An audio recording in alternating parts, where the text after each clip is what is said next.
G'day there guys, extremely responsible with money in video games but not real life here. It's your main man Markee and welcome back to another episode of r/AmiTheA.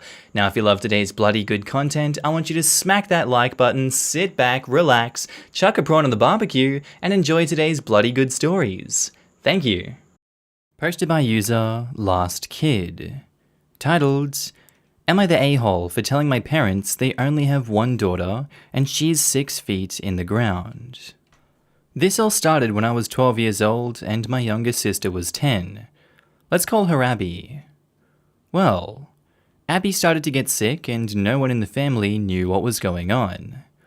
I started to be dropped off at my grandparents' as they went to different doctors. I'm not going to go into her illness, but when the doctors figured it out, it was bad. So a lot of time was devoted to my sister. When I was 14, it got worse, and I started to be left at my grandparents' for longer amounts of time. It started with just staying the weekend, and then maybe the whole week. I would bring it up, and they told me that they have to focus on Abby. Soon, I was staying there for months. By the time I was 16, I was basically living there full time. I would maybe see them every other month. If I texted them about the whole thing, the same response was always sent. We need to focus on Abby right now. I'm 19 and Abby has passed away from her illness. Her funeral was 2 weeks ago and I attended through FaceTime. I got a call today from my parents and they wanted to meet up and be family again. I told them that they abandoned one child for another. I am not their child anymore. That they only have one daughter, and she's 6 feet under the ground now. I soon hung up. I've been getting texts calling me an ass, and that I should understand that they needed to focus on Abby and to suck it up, basically. So, am I the a-hole? OP has offered the following explanation for why they think they might be the a-hole. For telling my parents that they only have one daughter, and she is 6 feet under the ground since they abandoned me. I can see the logic in that one, and I can't blame you for feeling abandoned in this instance. I'm not going to try and convince you that what you did was wrong, because if it was right in your opinion, and you're still feeling hurt, and there's years of resentment building up, then for you, that was the right thing to do. Were you abandoned? Yes, quite frankly, you were abandoned by them. Thank God you had grandparents that wanted to look after you. I understand that Abby obviously needs time for her to be looked after by your parents, but I feel like there is no reasonable excuse for them to have left the raising of you to your grandparents, especially in such crucial and formative years as 14 to 19.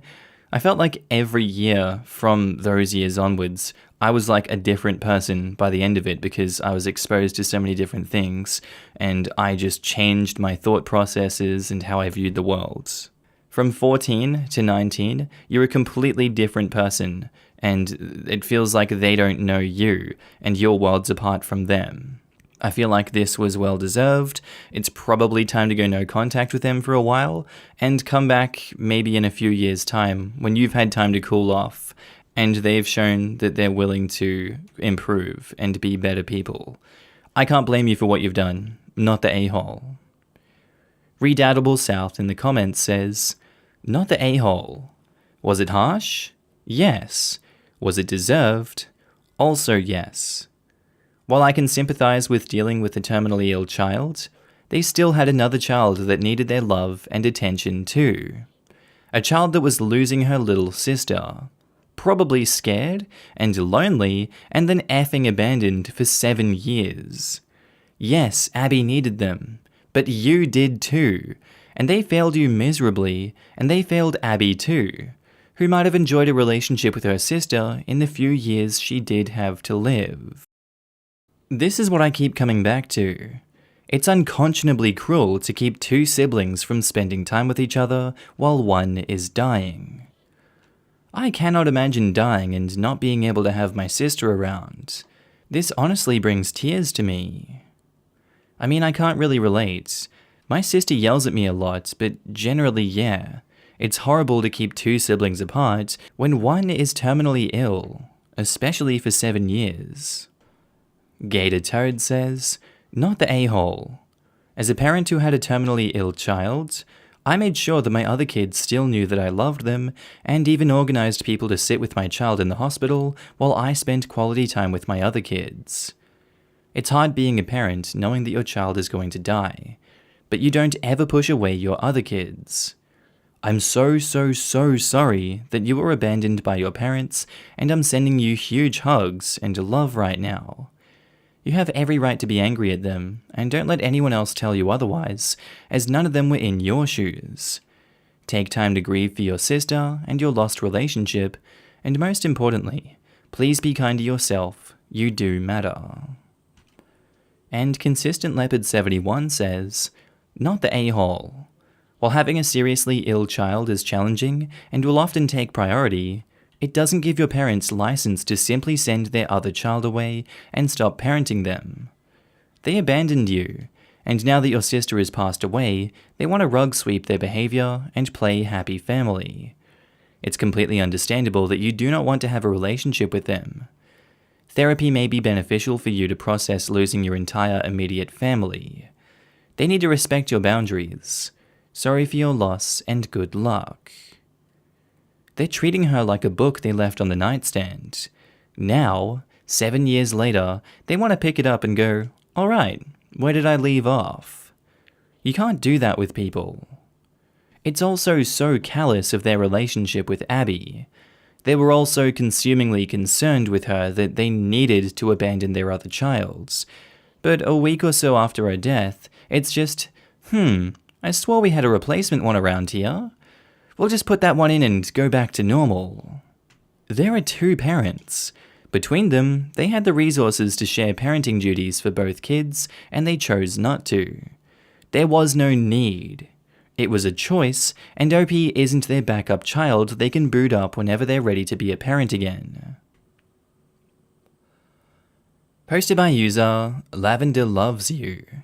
Titled, Am I the a-hole for telling my father to stop complaining about my mum taking him to an expensive Michelin-starred restaurant? So, my mum works while my father stays at home, and we're decently comfortable. My mum and I are quite close. While my dad is fine with my mum spending her money on investments or vacations, he wasn't when she took us to an expensive restaurant yesterday. My mum had some success with her business, and she wanted to celebrate by taking me to a restaurant I recommended, but didn't suggest or go to force her on it, and the meal costs about $1,000. My mum and I had been excited about the dinner the entire week, and we really enjoyed the food and the atmosphere, but my dad kept complaining through the entire meal about how this is too expensive. He says, Mum gives you, me, everything you want, and that she's spoiling me.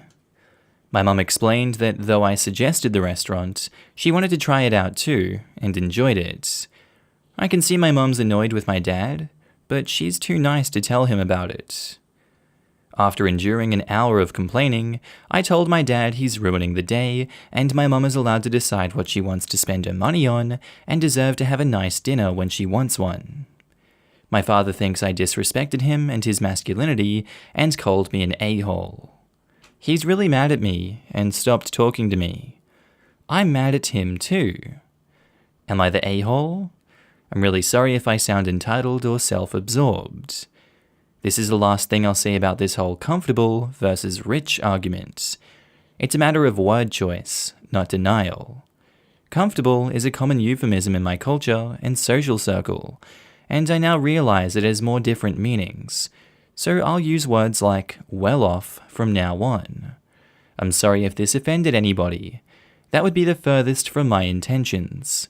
I'm 100% aware that my mother's income puts us in the top 10%, and we lead an upper middle class lifestyle. Different from income in my opinion. I'm extremely fortunate to be able to live this way, and I don't try to downplay it in the slightest. Just that I described myself in the ways I was taught to growing up. Capitalism is a rigged, problematic system, but that does not change from making me describe myself in words that I'm uncomfortable with. You can call me whatever you want.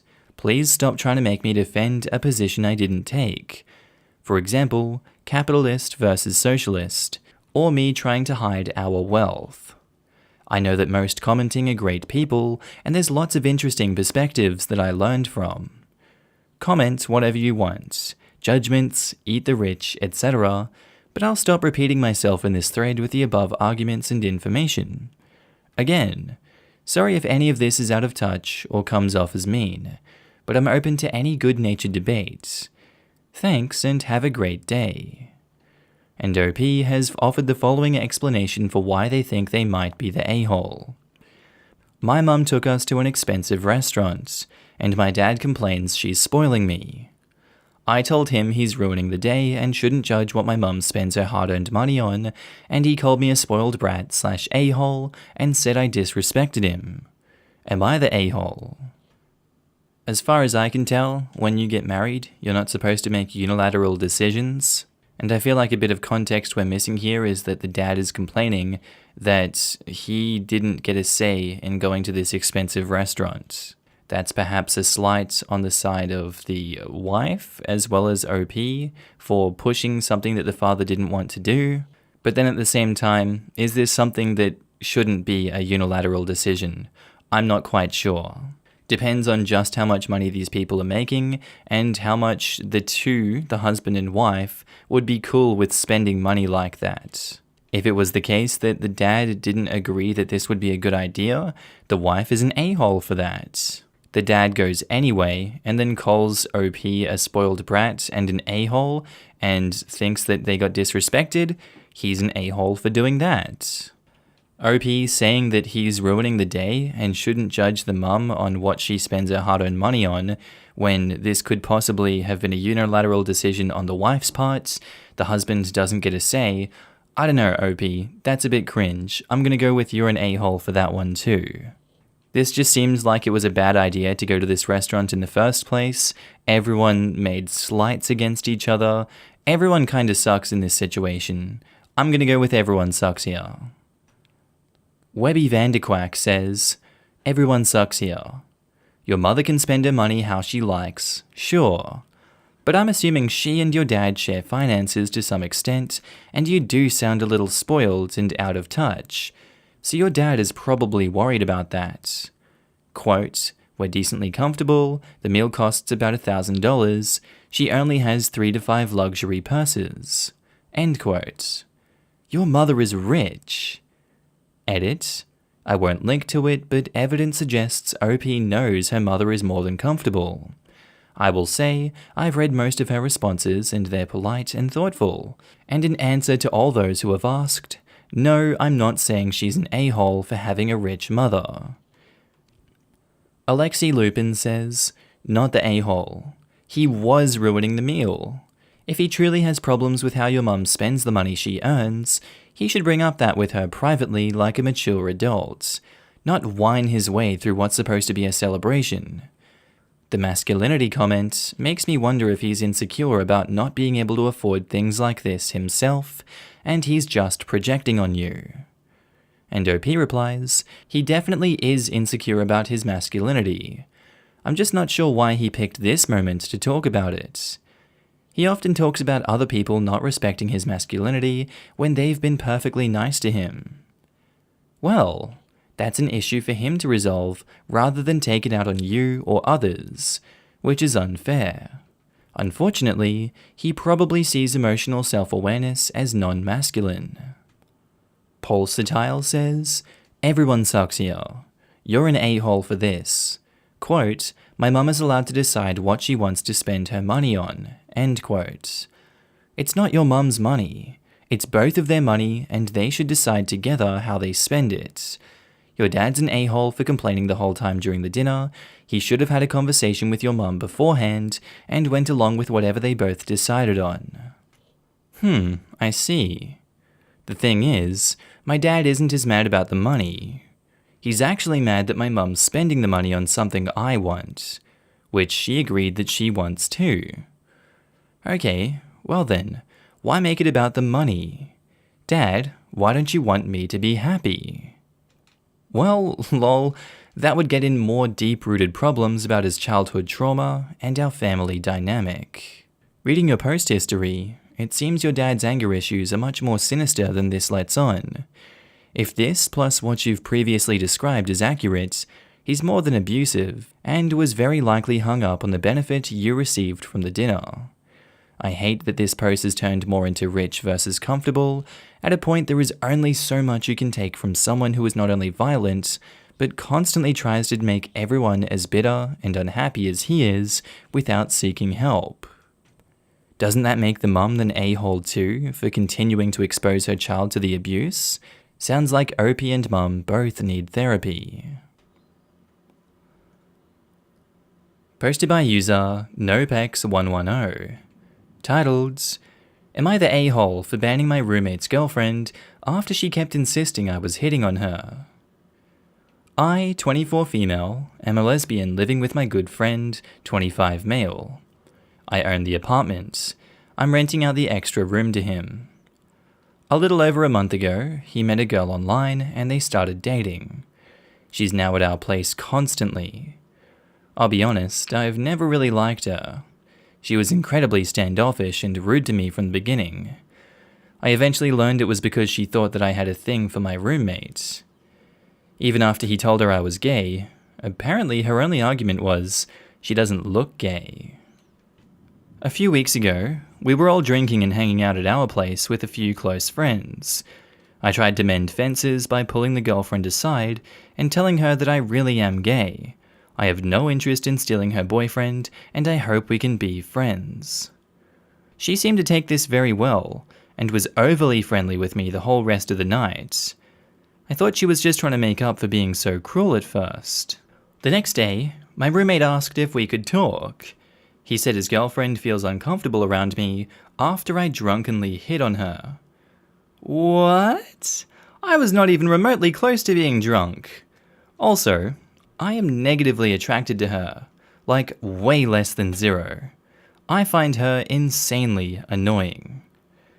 I tried to explain that I was just trying to be nice, as I knew she didn't particularly like me. I wanted to be civil if she was going to be around often. My roommate seemed skeptical, but he ultimately took my word for it and chalked it up to a miscommunication.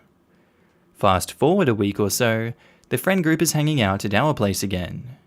The girlfriend comes over, of course. I'm cordial to her, but I try to keep my distance so another miscommunication doesn't happen. Towards the end of the night, one of our other friends comes up to me like, "Dude, what is going on? Girlfriend keeps telling everyone you've been checking her out and hitting on her all night." Again, I was stunned, and at this point, incredibly pissed off. I went right up to the girlfriend in front of everyone and said, "What the hell's going on? Why are you spewing lies about me hitting on you to all my friends?" She just stared at me, unable to respond. I continued, "Just because I'm gay does not mean I'm into you. Trust me, I am not the least bit interested in you." She started sobbing that I was attacking her for no reason, calling her out, making her super uncomfortable again, etc. I told her to get the hell out, and that she was no longer welcome here for making me feel uncomfortable in my own apartment. Her and my roommate left. Needless to say, my roommate is super pissed at me. He hasn't been back to our place since, but I've gotten some angry texts. I'm standing my ground that she's not welcome here anymore, but he's free to stay or move out as he pleases. Most of our friends are on my side. I guess I could have been easier on her, but I'm just so over it. Edit. Wow, I woke up to tons of notifications. Thanks everyone, and thanks for the awards. Edit 2. I guess I should have added that where I live, the mask and stay-at-home mandates have been lifted for a while. That being said, my friends and I still choose to wear masks and be extremely careful. We do not go out to bars, even though they are fully open. I occasionally have a few close friends over whom I trust to also be careful. No parties. I don't get how anyone landed on that. Hope this clears things up. OP has offered the following explanation for why they think they might be the a-hole. I might be the a-hole because I kicked my roommate's girlfriend out pretty abruptly and harshly. Yeah, I can see how causing a scene like that could be, grounds for you being an a-hole, but in this case, she kind of started it, She started the scene and caused everyone to be raucous. If you didn't respond to that, the onus would be on you. So in this situation, you did the right thing. You got the heat off of you and back onto her, and that's admirable. I'm gonna go with a not the a-hole judgment on this one. These guys all seem like they're on the girlfriend's side and not yours. I hope they did apologize to you and come back on your side, but by the way you've done the story, it doesn't seem so. So yeah, not the a-hole. Shoddy Witness says, not the a-hole. Girlfriend is way out of line and needs to be put in her place. It honestly sounds like she's on the verge of trying to pull some gay panic bullcrap. Has roommate had previous girlfriends while you've been living together? If so, I'd point him to your past experiences and remind him that at no point have you ever crossed the line. OP owns the apartment. I'm guessing the girlfriend is acting that way to insist roommate move out and in with her. But does the girlfriend know OP owns the apartment? She might think she can force OP out and move in, if she doesn't know that it's OP's place. That's what I was wondering. Likely, roommate didn't say, this is OP, she owns the apartment. He probably just introduced her as his roommate. Cables for Days says, not the a-hole. You're gay, so her tactic of, I'm uncomfortable because she's hitting on my man, doesn't work. So she had to change angle. She's massively insecure, she needs to get help. Not your problem though. If housemate ever returns, this is something to point out. His new girlfriend is clearly insecure and has to create drama about it. He probably won't listen, but it's worth stating that he shouldn't be surprised when she tries to run off all the females in his life, or insist he cut them off. I'll point out this is massively emotionally abusive behavior too. Tell your roommate to be careful. As a man who's been there with a woman, I will second this. Of course, in my situation, I wasn't close enough to anyone to have her accuse them of that with me, so she just accused me of having feelings for any woman I was close with in my past instead. But yeah, this is definitely emotionally abusive behavior. The roommate's girlfriend won't see it that way, but it definitely is. And Freakish Nightmare says, not the a-hole. She sounds vaguely, or very homophobic, and she really should not enter your apartment at all if she's going to create drama for everyone there. Especially you, as the apartment owner. I feel like as soon as people hear that someone close to them or near them is gay, they automatically think, oh my lord, they got the hots for me because we both have vaginas and boobies. That's not how that works, and it's pretty cringy to think that way. Your roommate is also the a-hole. You do not bite the hand that feeds you and puts a roof over your head, even if you're paying for it. Posted by user Throwaway Kenelsk, titled, Am I the a-hole for evicting my late son's girlfriend from my house? So my late son, 43 male, and I were estranged for a very long time, probably around the time he was 25, greatly in part because of his on-again, off-again drinking problems. Around 2 years ago, we reconnected. Alcoholism had ravaged his life and his body, and he'd been out of work for close to 8 years. His girlfriend, 45 female, and him had 3 daughters, 10, 8, 3, that he never told me about, but the store she was a manager at closed, so now she was out of work too. They were going to get married, but he couldn't afford a ring. They were soon evicted from their apartment and had no place to go. I have a house that I bought in cash 5 years prior, so I let them move into it around a year ago. They offered to pay rent, but after the first 2 months, they said they were swamped with medical bills for my son and still paying their eldest daughter's hospital bills for childhood leukemia. Around that time, my son confessed that he had advanced liver cirrhosis. I tried to get his girlfriend to get him to stop drinking. She would yell at me and sit down and cry when my son was in the middle of vomiting black bile, with his entire body so yellow. She'd ramble on about how she's spent 20 years with him and cannot stop hoping that he'll pull through and they'd get married and be a happy family. I had to stop visiting after that, mostly because soon after their eldest hysterically called me and said that her dad didn't recognize her anymore, and I realized his mind had gone. My son finally died of cirrhosis 2 months ago. His girlfriend started wailing in the hospital and saying a lot of mean things to me and about my son in general, saying she wasted her youth with him and who was going to love her now. The house was falling into disarray as his girlfriend did nothing but cook for her kids and stare aimlessly at job postings. She's cold to me every time I come in, and the kids would be as well. While I feel for her, I always thought my son moving in was a temporary situation, and that's what he agreed to as well. I was thinking of putting the house up for sale for a while now, and in the meantime, my girlfriend's twin brother needed a place to stay when he started his MBA in the fall. He was a property manager in college, so he agreed to get it in optimal condition for buyers.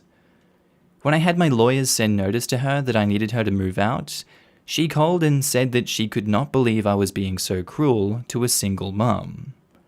It's been a month, and when I gave her the chance to move again, she said to have some heart and hung up, even though she can't pay rent. I had my lawyers file an eviction complaint and had her served a couple days ago. She called me screeching about how I was an idiot for trying to make room for my girlfriend's twin, and sobbed for saying where would she go with 2 evictions on her record. Am I the a-hole? She's 45 years old and not my responsibility. OP has offered the following explanation for why they think they might be the a-hole. I think I might be the a-hole because I know that my son's girlfriend is still grieving and in bad financial straits, and I may be wrong thinking that she's not my responsibility. I was initially thinking of an everyone sucks here judgment for this one because, she knowingly got herself into a situation with an alcoholic and he didn't change and now she's complaining about that. That's all her actions. She willingly got into this relationship and continued it. That's on her. But, your actions as OP in this situation are just much worse than hers. Way, degrees worse than hers. You didn't know about these kids for the last 10 years that the 10-year-old has been alive. And the way you write the post, it doesn't look like you acknowledge them as your family, as your grandkids. You keep saying they're your son's kids, or this woman's kids. Your son has been dead for all of 2 months, and you're kicking them out now?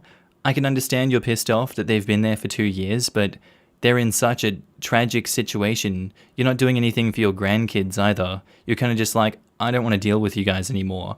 I want you all gone now that my son is dead. I think that's way more incredibly heartless than the treatment that these kids are going through. And at the end of the day, the kids are the biggest losers here because no one wants to support them besides their mother, who's not dealing with life well right now. What if the kids lose that mother? What if this causes that mother to, not be alive anymore? Would potentially be on your hands in this situation, and then you have 3 grandkids to look after. And by the fact that you didn't know they exist, and you continue to not talk about them as your family, it doesn't look like you'd want to look after them. And that's just tragic for those kids. There's just too much going on here for me to sympathize with OP, and I'm gonna have to say you're the a-hole. In the comments, Sosuspi says, "This is a rough situation, and first, I'm sorry for your loss." Quote, "His girlfriend started wailing in the hospital and saying a lot of mean things to me and about my son in general, saying she wasted her youth with him now and who was going to love her now." End quote. She chose to stay with your son for 20 years, knowing he was an alcoholic. She knowingly put herself into this situation by not seeking help or leaving during that time. I think this really sucks, but mostly for your granddaughters. It doesn't seem like you even acknowledge them as part of your family, referring to them as her kids. They are your son's kids too. I'm gonna go with everyone sucks here. It's horrible your son died and left your grandkids without a father. It sucks that his girlfriend is struggling to care for them and is being rude and obnoxious instead of being proactive. And it sucks that you, after writing your son off years ago, are not able to realize you have an opportunity to help your family still because you don't acknowledge them because of issues their father had. Everyone sucks here seems like the most reasonable answer here. It sounds like the son and girlfriend were dodging responsibility, covering up, and making excuses for a long time. Meanwhile, letting their kids grow up in a household with a severe alcoholic. I've seen what addicts can do to children, and I also know that you can't force an addict into treatment until they want to go, as one other commenter said. Still, I fault OP for being so callous and detached after his son passed, and for leaving the kids in such a situation. I mean, his oldest granddaughter, Cold, freaking out that her father couldn't even recognize her, and OP's response was to quit visiting. He was probably the most stable person in those kids' lives, and he just noped out when the situation got too bad. OP hadn't talked to their son for over a decade, and had no idea the kids existed. By that point, the kids are effectively a stranger's kids. OP can't be expected to turn on affection and familial feelings on and off like a switch, especially after having to deal with the emotional consequences of what was happening to their son. Kids don't change the decision here. Not the a-hole. Spinder Cinder says, 2 months? The ink isn't even dry on his death certificate, and you are kicking out his wife and children. I hope you don't like those kids, because I can guarantee that if you do this, they might never talk to you again. Exactly. Her husband, your son, just died after years of hoping and praying and battling with alcoholism. Just died 2 months ago, and you're putting those kids and your daughter-in-law on the streets. As many others have said, you're the cold-hearted one. You're the a-hole. They weren't married, and she's a 45-year-old woman that can't afford to take care of her kids. How does that make it his problem when they only reconnected 2 years ago, and in that time, they did nothing to better themselves? 2 years and she saved nothing after living rent-free? Makes no sense. Can't afford to take care of her kids. In the USA, when her partner just died of a long-term illness and her child has cancer. Wonder why she's broke. That, plus in a pandemic where many can't get jobs. And AKC Mummy says, not the a-hole. Your late son's girlfriend should be receiving Social Security for the children and paying rent. Since she's not, she should not expect that you continue to let her stay there. She is not your responsibility. She's a grown woman and needs to take care of herself.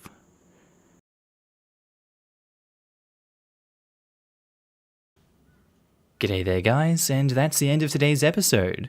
I do hope you enjoyed it and were entertained by today's bloody good content. As always, I want to do a quick shout out and a thank you to all my channel members and Patreon subscribers. Your beautiful faces and names will be up on screen right now. Haven't forgot about you guys, sorry I was taking a little break there. So yeah, if you see yourself, give yourself a pat on the back. If you want to be on this screen, there's links down to the description below where you can sign up and help support the channel and all future projects that I'm going to be doing on this one. With all that said, I hope you guys have an amazing day, night, sleep, whatever you're up to. I'll see you in the next episode, and I do hope you enjoy it.